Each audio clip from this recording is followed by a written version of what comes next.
تو یہ جو اللہ معاف کرے ستارہ جو ہے نا وہ کیا جاتا ہے کہ آپ کا یہ جو ہے نا آج کا دن کیسا رہے گا، یہ خرافات ہیں ساری، تسلسل کے ساتھ جو ہے نا یہ دیکھنے کو ملتے ہیں۔ اور افسوس کی بات ہے کہ تعلیم یافتہ طبقہ بھی بڑے یقین کے ساتھ اور بڑے دلچسپی کے ساتھ نا اس کو پڑھ رہا ہوتا ہے، بلکہ ہم تھوڑا غور کریں کہ اسلام تو ہمیں جو ہے نا نجومی کے پاس جانے کی بھی اجازت نہیں دیتا، اسلام نے بڑی سختی سے منع کیا ہے۔ اچھا، توہمات کے متعلق شرعی احکام، اسلام نے کیا اس کے متعلق تعلیم دی ہے؟ تو اسلام نے نا اس توہم پرستی کو بالکل ختم کیا ہے۔ عرب کے اندر بیٹی کو منحوس سمجھا جاتا تھا، تو اللہ کے نبی صلی اللہ علیہ وسلم نے باقاعدہ حدیث سے بیان کیا ہے کہ جس کی ایک بیٹی ہوگی، دو بیٹی ہوگی، اس کو کتنا ثواب ہے، تین بیٹیاں ہوں گی اس کو کتنا ثواب ہے۔ آپ نے فضائل سنائے ہیں، بیٹیوں کے فضائل سنائے ہیں۔ اور اسی طرح گھروں کے اندر جو ہے نا وہ دروازوں سے داخل نہیں ہوتے تھے، بلکہ پچھلی دیوار سے داخل ہوتے تھے، دیوار کو توڑ کر، کہ اس سے برکت آتی ہے۔ تو اللہ کے نبی صلی اللہ علیہ وسلم نے اس کی بھی آپ سب نے نفی کی ہے کہ نہیں، اور باقاعدہ قرآن مجید میں بھی بتایا ہے کہ دروازوں سے داخل ہونا چاہیے، یعنی تمام پرستی کی قرآن اور حدیث اس کی نفی کرتی ہے۔ اسی طرح اللہ کے نبی صلی اللہ علیہ وسلم کے بیٹے حضرت ابراہیم کی وفات ہوئی، تو اس دن جو ہے نا اتفاقاً چاند بھی گرہن ہو گیا، سورج گرہن ہو گیا بلکہ، تو سب نے کہا کہ یہ ابراہیم علیہ السلام کی وجہ سے، جو رضی اللہ تعالیٰ عنہ آسم کے بیٹے ہیں، اس کی وجہ سے چاند گرہن ہے۔ تو اللہ کے نبی نے فرمایا کہ نہیں نہیں، یہ اس کی وجہ سے نہیں ہے، سورج جو ہے نا یہ تو اللہ کے امر سے گرہن ہوتا ہے۔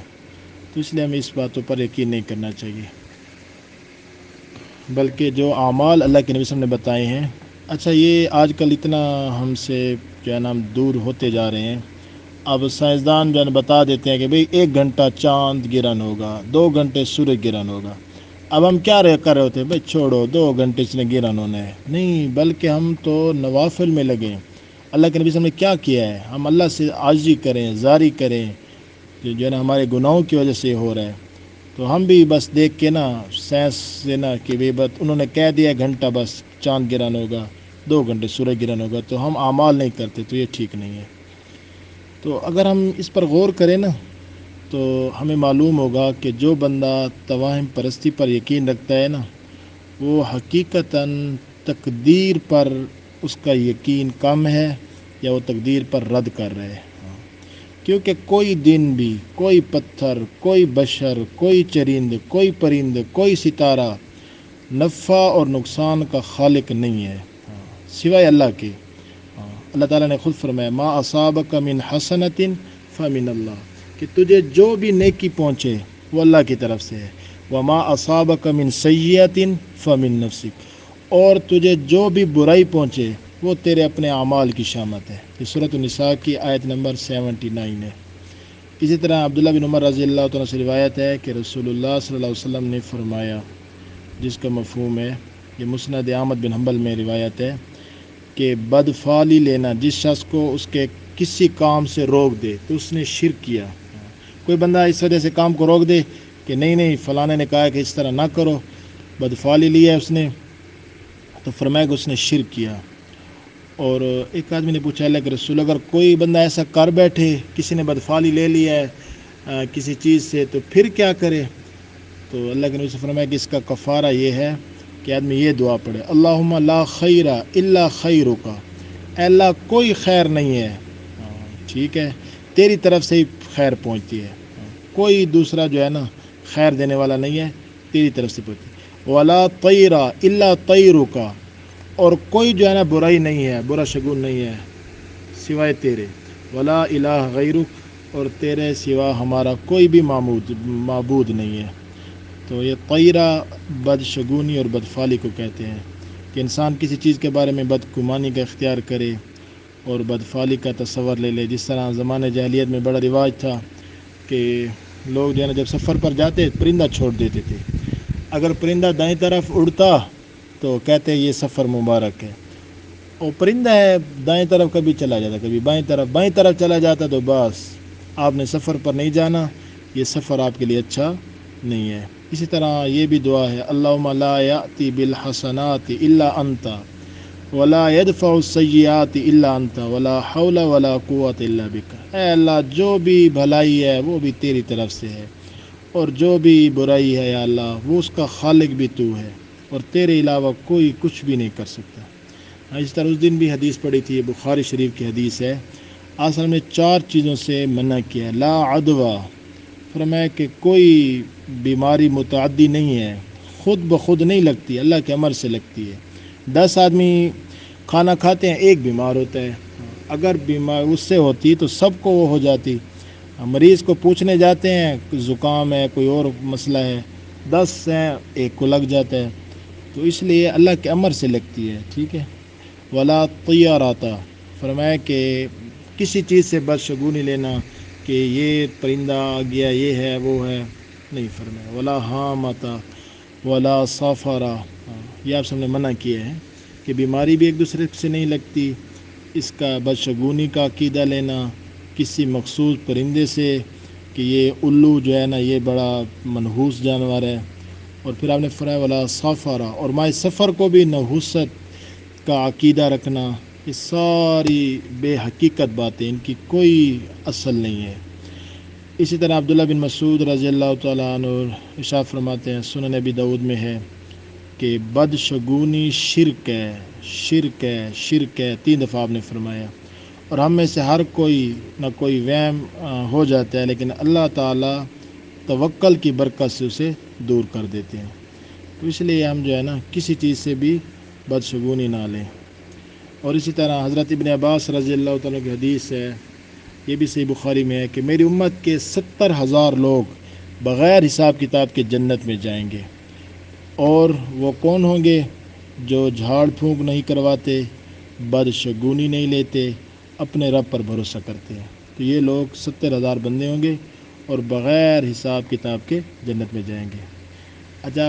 توہمات کی چند قسمیں بیان ابھی کی جاتی ہیں۔ اب بعض لوگ ہیں وہ اسباب کو مؤثر حقیقی سمجھتے ہیں کہ نہیں، زمین ہوگی تو غلے ہوں گے، ٹھیک ہے، اس طرح ہتھیار ہوں گے تو حفاظت ہوگی، پیسہ ہوگا تو آپ کی عزت ہوگی، اسباب کو ضروری سمجھتے ہیں، نہیں اسباب کے بغیر تو ہو ہی نہیں سکتا،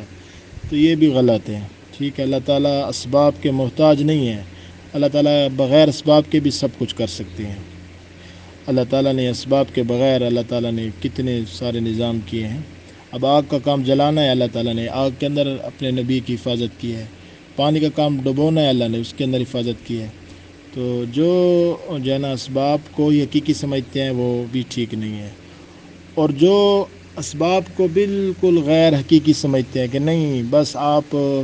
کو کمانے کی ضرورت نہیں ہے، بس آپ اعمال کریں، آپ مسجد میں بیٹھیں، کوئی کام نہ کریں، تو یہ بھی صراط مستقیم پر نہیں ہے، ٹھیک ہے۔ اللہ کے نبی صلی اللہ علیہ وسلم نے جو ہم جیسے کمزور لوگ ہیں ان کے لیے اسباب کو اختیار کرنا ضروری ہے، اور لیکن ایک بات ہے کہ ہم اسباب کو اختیار کریں، وہ ضرور کریں، اختیار کریں، لیکن اس کو مؤثر حقیقی نہ سمجھیں۔ ہاں، جس طرح اب پانی جو ہے نا ہمارے گھروں کے اندر ہم جو ہے نا نل لگا ہوا ہے، ٹوٹی لگی ہوئی ہے، پانی آ رہا ہے، اب پانی یہاں سے تو نہیں آ رہا، تو پیچھے سے رہا ہے، ٹھیک ہے، یہ تو اصل نہیں ہے۔ تو اسی طرح اب جب ہم زمینوں سے غلے لیتے تو یہ نہ کہ زمینوں سے غلے آ رہے ہیں، بلکہ اللہ کے خزانوں سے آ رہے ہیں، اگر اللہ نہ چاہے تو زمینوں سے غلے نہیں آئیں گے۔ اب بندے کی بیوی ہے، اولاد نہیں ہے، اگر اسباب ضروری ہوتے، اسباب کے بغیر کچھ نہ ہوتا تو ہر آدمی جو بھی شادی کرتا اس کی اولاد ہوتی، لیکن اللہ چاہیں گے تو اولاد ہوگی، اللہ نہ چاہے تو اولاد نہیں ہوگی۔ اسی طرح اللہ چاہیں گے تو زمینوں سے غلہ آئے گا، اللہ نہ چاہے تو زمینوں سے غلہ نہیں آئے گا۔ تو اس لیے اسباب کو ہم غیر یقینی طور پر اختیار کریں کہ اللہ چاہیں گے تو ان اسباب کے اندر نفع ہوگا، اللہ نہ چاہے تو نہیں ہوگا، البتہ ہم نے اسباب کو اختیار کرنا ضروری ہے۔ اچھا، اسباب کی 3 اقسام ہیں، ایک تو ہیں قطعی اور یقینی اسباب، اور ایک ہے ظنی اسباب، اور ایک ہے وہمی اسباب۔ قطعی اور یقینی تو وہ ہیں جیسے اب بھوک ہے نا، اس کے وقت آپ کو کھانا ہے، پیاس ہے اس کے وقت پانی پینا ہے، سردی ہے تو آپ نے جو ہے نا گرم لباس پہننا ہے،